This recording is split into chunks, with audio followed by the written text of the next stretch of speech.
Well, in this video I'm going to attempt to do as much of the Chapter 2 free response study guide, that's the study guide number 1, the calculator section. And the first thing I did was I just plugged in my Y1 for number 1, my Y2 for number 2, and then the Y3 for number 3. So we're going to do each one of these. And just by typing in the Y1, pause the video if you haven't done that yet, but I'm going to go ahead and graph it. I can see that I have a maximum value somewhere out there, and it's an absolute maximum value because I know this graph is the shape of a parabola. And I'm going to go ahead and draw the graph here. Let's see. I guess I need an X and a Y axis, and I don't have my black. Yeah, I do. So you just pick. Oh, I drew the X axis first. Darn it. I messed up. But anyway, all I'm looking for here is just to draw the general shape of the graph, and the general shape of the graph looks something like this. Okay, and then somewhere out here, I can easily see that the vertex of the parabola is out there in the second quadrant. So I want to second calculate maximum, because I know I have a maximum value. I know that my window here is negative 10 to 10, so again, second calculate maximum. Left bound of, let's say, negative 7, enter, and the right bound of 0, enter, and a guess of, let's say, negative 3. Okay, and so negative 2.5 comma 4.5. All right, so you can that's a better view of that. Negative 2.5 comma 4.5. So I know I have an absolute maximum value of 4.5 at the x value of negative 2.5. Okay, X-Intercepts, well, we can use our calculator to find those. If there's a better way, great. The way I'm going to do it is I'm going to calculate the 0, so second calculate, and then zeros would be down arrow and enter, or I can just push the number 2. So left bound again, negative 8 is what I'm going to put in for my left bound, enter. Negative 2 for my right bound, and then looks like somewhere in there negative 6. So negative 5.854 is my first 0. Okay, so negative, what did I say, 5.854. So let's make sure we round to the nearest 3 digits. And then comma, and do the same thing for the other X-intercept. Second calculate 0, the left bound of 0, enter, a right bound of 3, enter, and a guess of 1. So I have 0.854 comma 0. So 0.854 is my 0 right there. And then a y-intercept, if I just let x equal 0 in my equation, I get f of 0 equals 2. So 2 is the, I got pretty close there. 2 is the y-intercept. Right? So that's the first problem. Let's look at this second one. So in general, I know, just by knowing my function aerobics, by doing those on a daily basis, I know that I have a function here, a y cubed or an x cubed function that has a positive leading term, and so the general shape of the graph is going to look like that. I'm going to show you how to find that on the calculator. Okay. So let's go ahead.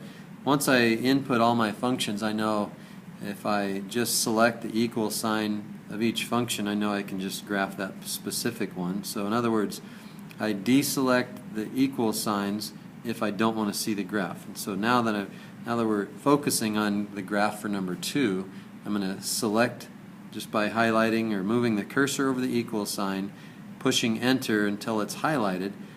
That's the graph that we're going to get. Okay, now if I just use the standard graphing window, I get this. Okay, well that's not good enough because we know the shape of the graph.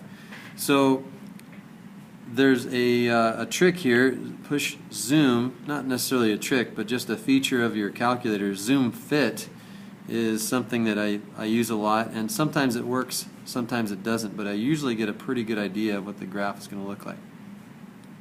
Okay, so I get a kind of a wider range. The calculator does the work on finding where the graph is going to be, you know, the significant parts of the graph. So I have this. We might have a little dip here that you got to be careful. Don't trust your calculator. We may have a dip here. Let's kind of narrow down the y values, the min and the max on the y direction. We can keep the x values, min and max, because we've got a good idea. We've got coming up and then going back up there. But if I push window, I see that the y values go way down to negative 510, but way up to 1,000. So if I, again, look back at the graph, the y values are going to do something interesting here when y is positive. But let's go ahead and let the y min, let's say, be negative 50, and the y max, let's say that's, let's let it be 300. There's no perfect way to do this. It's just kind of a guess and check method here, just trying to figure out a better window to see the significant parts of the graph.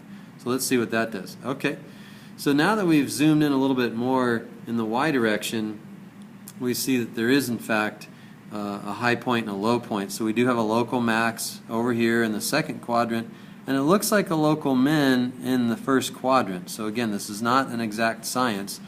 I'm going to go ahead and trace right now, and I know I told you not to ever use the trace, but let's see how high that goes. So notice that I don't see a value of y higher than 62, and then I don't see a y value lower than 47 or so.